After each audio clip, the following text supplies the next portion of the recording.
Fasting during the month of Ramadan is one of the pillars of Islamic teachings.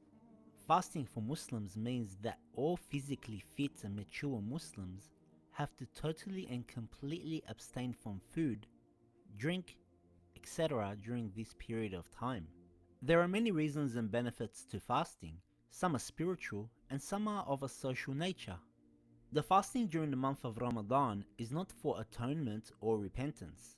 It is not a sort of punishment. It is a religious ritual for a positive purpose. The month of Ramadan is an annual training program for Muslims to strengthen the soul and spirit, to energize ourselves spiritually by strengthening our willpower and controlling our desires. At the end of the month, a Muslim hopes to become spiritually a stronger person, in control of their own life rather than being a slave to their desires.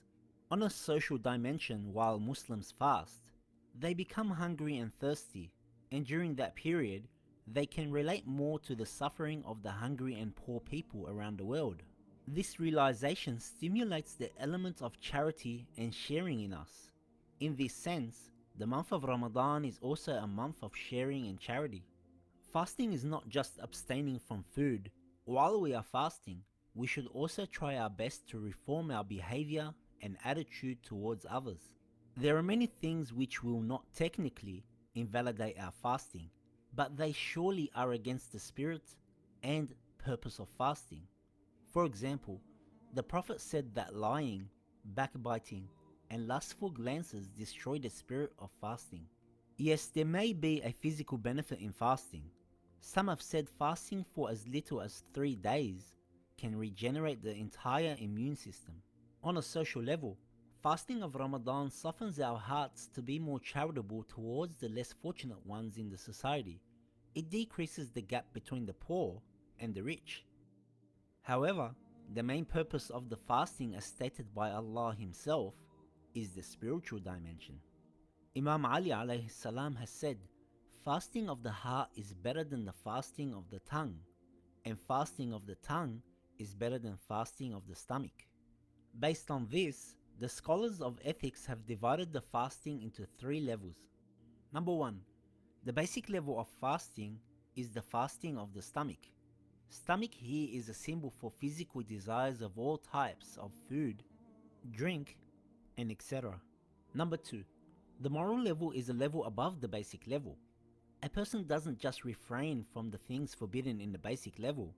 They refrain from other faculties of the body, such as the tongue, the eyes, the hands, the feet, etc. Number 3. The spiritual level is the fasting of the heart, in which one focuses only on Allah and refrains from focusing on unnecessary issues of this world. In saying this, we should have a resolution for this Ramadan.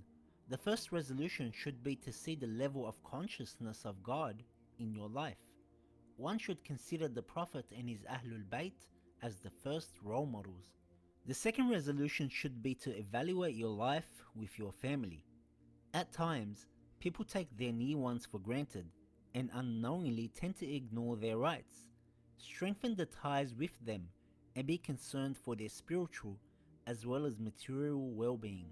The third resolution is that we should look how to increase the spirituality in our homes. Is the Quran being recited on a daily or at least weekly basis? Do we read the sayings of the Prophet and his Ahlul Bayt? Do we teach our children in this manner?